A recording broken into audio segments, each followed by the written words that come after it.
in this case study, I'm going to be chatting with Amy Tyler. Amy Tyler is a remedial massage therapist and oncology practitioner, has done a bunch of training and has over 25 years experience of in-clinic practice. Amy has been a client of ours for the last 4 years and has gone from running a fantastic business to running an exceptional business and created another entire company to help train therapists in oncology massage as well. Amy qualified in her remedial massage in 2001. She's run her own successful private practice since 2004. And throughout her whole time, Amy, as a therapist, has continually added to her qualifications, gaining numerous diplomas and certificates in hands-on evidence-based therapies. She's a highly skilled and experienced therapist and communicator, specializing in oncology massage, manual lymphatic drainage, scar tissue release, as well as being an internationally accredited teacher and founder of the Institute of Oncology Massage.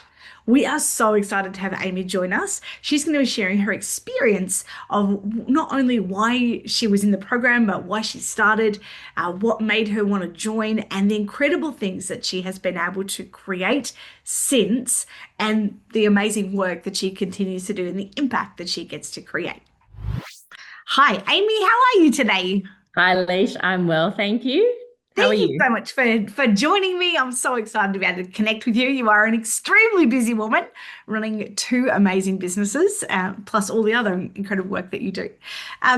Amy, would you like to share with us a little bit of your background and how you got into massage and the type of work that you do? Thanks, Leash. Yes, I would love to. So I came into massage straight out of high school. 18-year-old, thought I wanted to be a physio, probably in year 10, did work experience, hated it, and realized that it was the hands-on stuff I wanted, not all the other things. Hence came into massage. And really wanted to be on probably the medical aspect of things, which back then a diploma of remedial massage gave me a little bit, but I felt it lacked kind of where I wanted to head, although I didn't really quite know where that was. So I then signed up for a sports therapies diploma because it gave rehab style massage.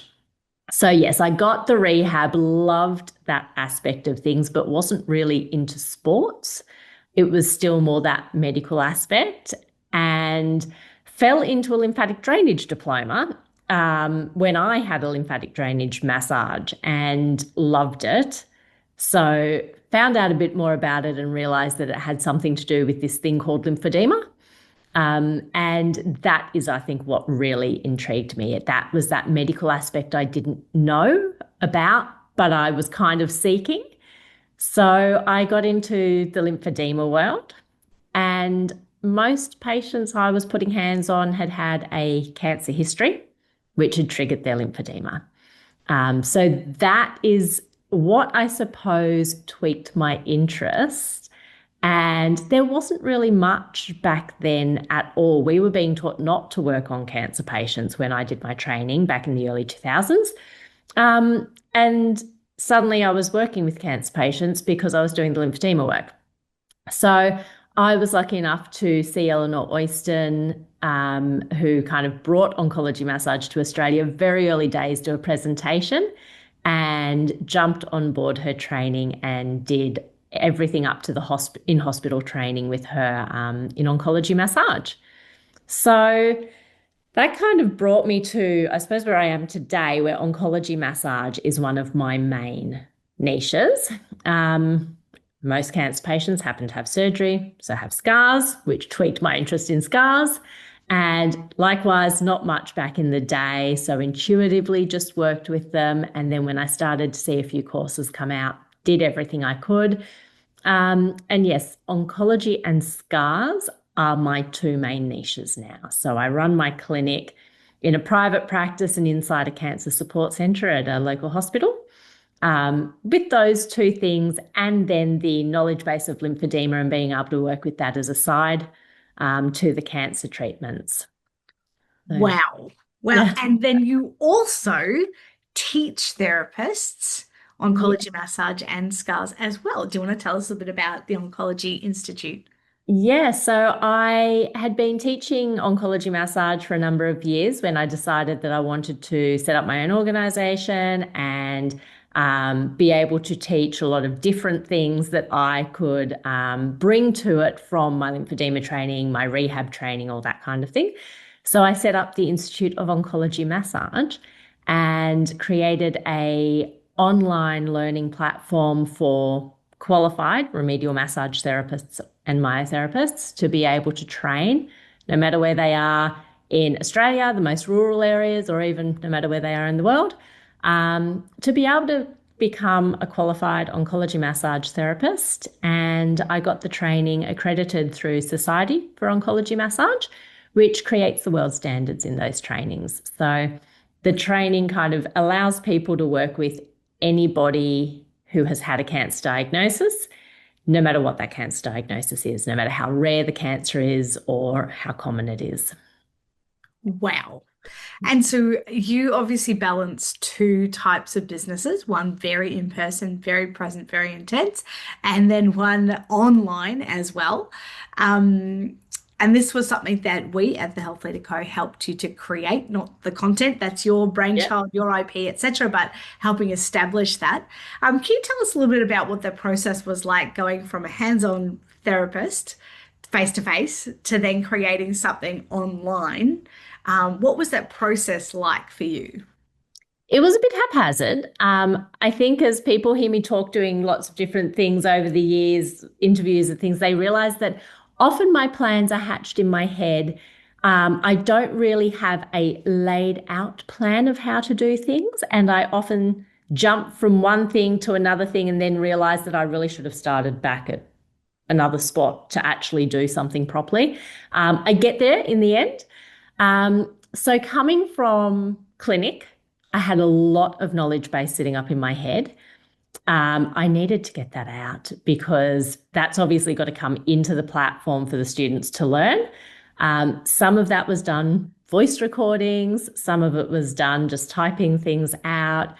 But actually being in your program, the Health Leader Co, is it Mastery program, I think Yeah, it's called Health now. Leader Mastery. Yep, that's right. Um, you actually gave me some really good ways of stopping, first of all, and laying out my plan and then being able to take little steps rather than the big steps I was taking and then realizing I'd missed all these little steps along the way. And actually make it a much easier process to get all that information out of my brain into paperwork form or computer form so I could then do recordings, create the presentations, the videos. Some of those are PowerPoint, me chatting with it. Some of them are me face to camera. Some of them are me hands on in clinic being recorded. So, how to physically actually do all that. Um, and that I think was a process that could have taken me a while if I hadn't have been in the program, but certainly sped me up, was able to get things done a lot faster, a lot more productivity, less procrastination, and get all that kind of 20 plus years of knowledge base out of my brain into something that was teachable. Yeah, nice. And so, like, obviously, selling massage in inverted commas, when you market and sell massage, is something that it's kind of people make a decision online, basically, when they book in or they've heard about you and been referred.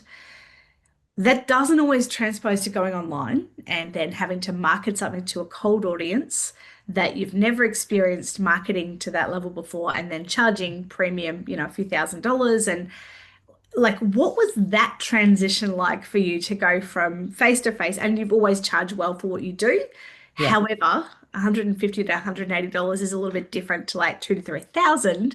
What Mm. was the what were some of the things that you had to learn to market and sell like that? Yeah. Well, I was someone because starting my business back in 2000, Facebook and Instagram didn't exist. So I was one of those practitioners that would walk into doctors' offices, introduce myself, have a chat, and I was a face-to-face referral person.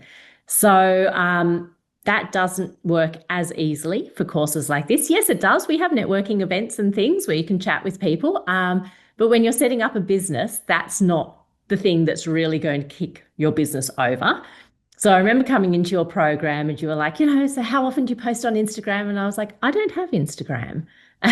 And I think your comment was, you do now. Um, Yeah, that's so, okay. I'd say. so just learning Instagram, number one. I had Facebook, but really hardly used it for my clinic because I was fully booked through the word of mouth, as you say. So actually learning all of the social media aspect was a big change for me as well. Then the fact that, as you say, you're not just selling to people who know about massage and think, oh, yeah, that sounds nice, I'll do that. It's actually people who are looking at how can they gain better knowledge for their own career and what direction is their career heading in. Oncology massage was not something that was hugely known about in the industry. It was still a bit of a secret. More and more people certainly getting to know about it, but a lot of people still, I think, thought it was end of life stuff. It was all very sad. And it was trying to change that concept that it's not necessarily that. Yes, it can be, but it's not all of it. And that it's not just for people who are in treatment, it's for their rest of life. It's not just light and fluffy, it can be the rehab aspect as well. So people who might not necessarily have thought it was for them because of that misconception, it was all just end of life, sad, really light and fluffy stuff. Suddenly trying to think, well, how can I advertise to those people who have already decided this is not for them, that maybe it should be for them, Mm. and change that. So, yeah, learning how to put all of that out to the world, even email campaigns, learning the platforms that were out there at the time and now the one that I use, Your Practice Pro, how to collect all of the data, I suppose, to see if people are opening emails, if something was successful in your advertising, was your Facebook post seen by so many people or was it not seen by anyone at all? So learning how to actually look at some of those analytics and read them and understand them and know if something's working. They Yeah. were all things that were just so far beyond my thought process. Yeah. Um, and now that's just a part of my kind of paperwork day. I sit Yeah. down, I do those things. Yeah. So, Testing and measuring. Like, how do yeah. we test and measure if we're used to test and measure in a certain way and have done so Mm. for a long time and it's all working and ticking along? When you then start to do something new and it's like, well, if I did a Facebook or Instagram post or I did an ad or I put out a campaign, what has worked, what hasn't worked? Was it the subject line? Was it the image? What, like, actually Mm. learning that stuff? It is a whole new section of growth and development. Absolutely. My test and measure was I'm fully booked. Yeah, cool, this is working. Tick. Um, Yeah. It's like my courses aren't fully booked yet. Oh, okay. yeah, yeah. I need Bit to do. different to clinic where you're like, as long as I reach this number of patients a week, I'm good. Yeah. Um, So yes, very different way of doing things. Just having to change the way I thought about business in comparison to how I had been doing my clinic business for the last 20 years. Mm. Yeah. Nice. And you joined us in Mastery. It was called Six Figure back then, but you joined us in Mastery for a few years. And then you joined our alumni program as well. 4 years in total. Is that am I correct in Correct? saying Yes. that? Yeah, good. Phew. Okay. So 4 years in total. And each year saw you grow, which is why you progressed and why you chose to stay with us. What were some of the things that actually empowered you to continue to grow financially each year to make that return on investment worth it? Yeah. So, I mean, obviously, if it hadn't have been a positive experience, I would not have stayed 4 years. Um, so I had a wonderful 4 years in the program, and it was a bit sad to leave. If I could have hung around a little longer. Um, for me, the first year in the program, I am somebody, if I commit to something, I do. So yes, I committed, and there is a lot in your program. So I committed to doing pretty much as I possibly could in that, and I didn't get through it. So for me, I kind of felt, well, the things that I didn't get through, I still wanted to continue learning about. They were still things completely outside of what I'd ever done before. So everything in that beginning stage was growth because they were all new aspects to me. Even learning about some psychology type stuff, like how to think about the way that people see one thing that is the same for everybody that you're seeing, but you all take on something different. Um, and how that would then function in a course if I was teaching something, how everybody would take something different away from that. And you still want that to be appropriate, what they're taking away. So, how are you going to then make sure they take away what is necessary?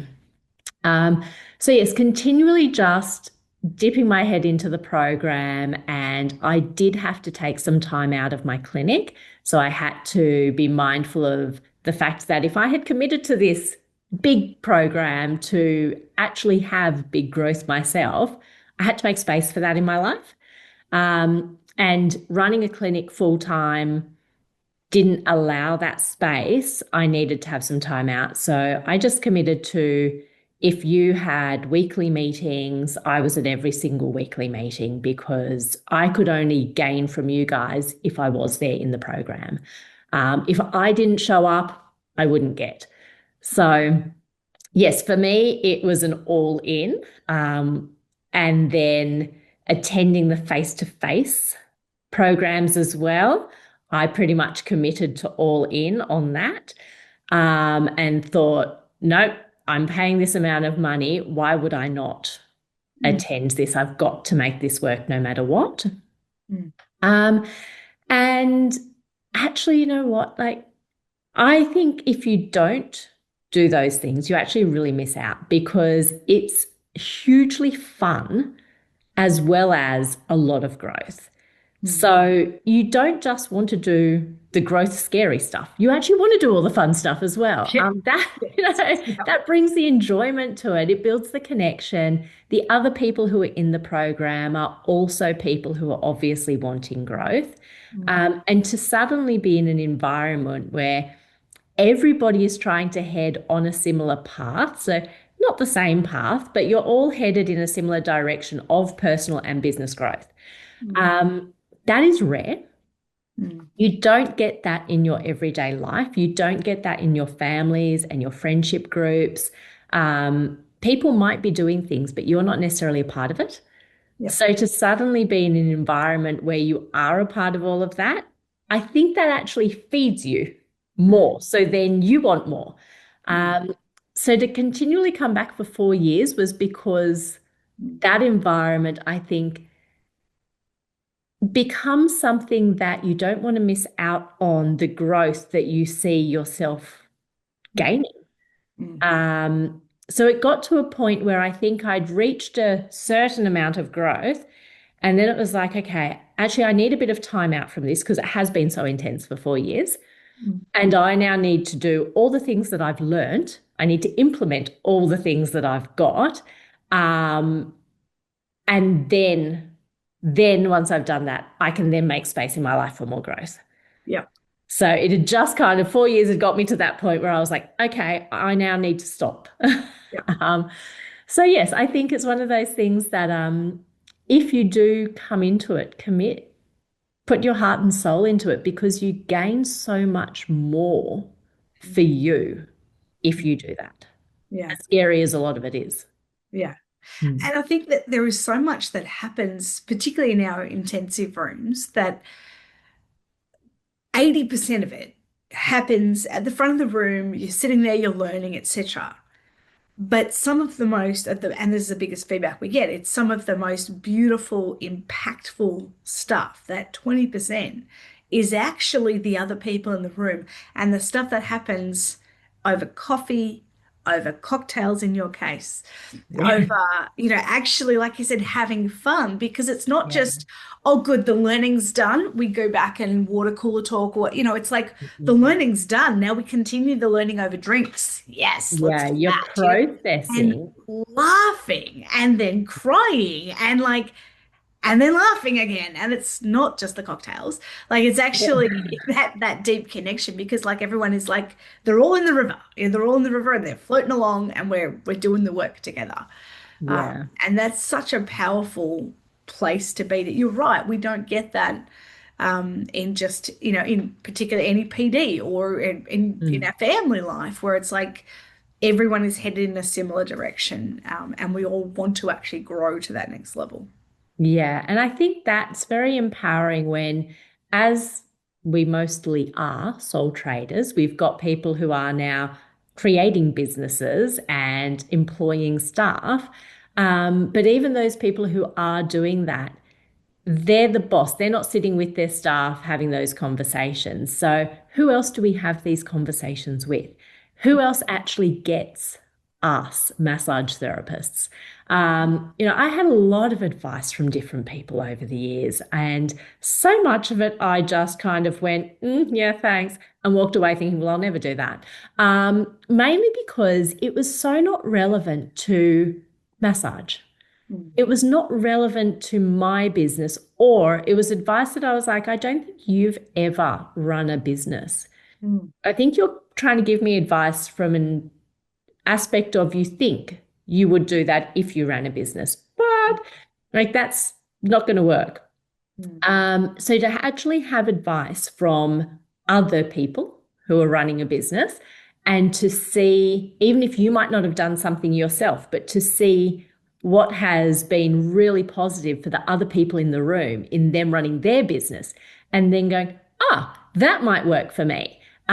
So it might be something that you might have originally dismissed, but you see somebody else do and think, no, actually, this was something I should have done. So I'll now give that a shot.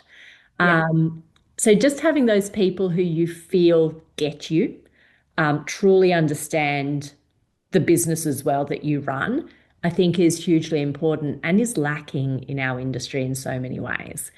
yeah, Um, yeah. mm, And I think it is that lived experience, like actually someone sharing from their lived experience, not mm. their thought experience. Yes. That's what makes a difference. And one of the first days that we have at the 3-day intensives is round tables. Mhm. Um, what were those like for you? So maybe you explain from your perspective, like what were they like? Round table was my scariest day.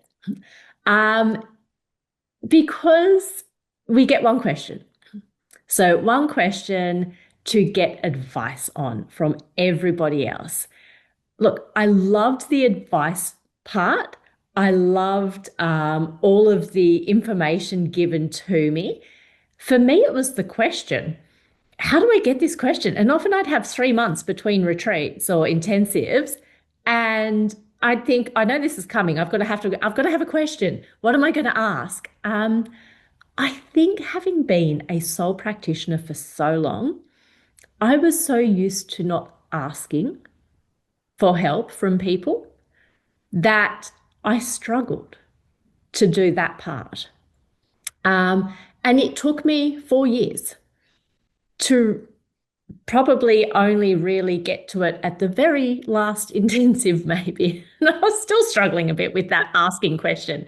Um, so it's an extremely powerful experience being in the room in that moment and to have everybody focused on your business, your question, um, coming at it from so many different aspects, Yeah. from different lengths of business, from different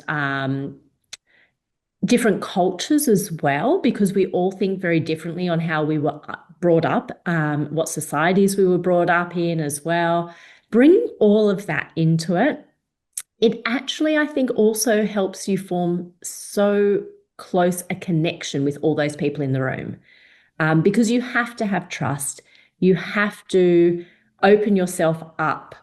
There's no point asking a question you already know the answer to. There's no point asking something you feel comfortable with. You've got to try and find something that's outside of that so you actually get the most out of it. Mhm. Um, which I know there were many that I was like, I don't think I did that. well this time. I could have done that better, but I still don't know what my question would have been. But there were some where I remember walking away going, I nailed my question that time. That was a really good one. I feel like I got so much out of that. And I just felt so supported by every other person there. So it is a very powerful and empowering situation, but also builds so much connection within the group. So you feel very close to everybody very quickly if you're only new. Um, and that trust is really important. Yep. Mm. Yeah. It's such a, I mean, even just observe as an observer, even though, like, yes, we lead the room, it's really, we just set up the frame, we frame up the day and go. And it's an incredible day to watch because there's really not a lot of content from us because people can come to a weekly base camp and get the content from us. So we Yeah. do our best unless it is necessary. There's usually someone we go after, but there's most of the time we just sit there going, we could say 1,000 things, but they can listen to us on Basecamp or on a webinar or on a workshop, whatever. This is actually let the table speak. And Mm. wisdom, profound wisdom comes through. And sometimes it is, you're right. Like the experience can be, I've never experienced that before and I'm brand new. I couldn't possibly say anything. And someone invites you to because sometimes you need a bit of just over that hurdle. You're just, oh, okay, well, maybe I could. And someone shares something, you're like, actually, that's amazing. Thank you. And someone's scribing it down for you. And the whole day is about giving and receiving and stepping into our vulnerability and saying, help.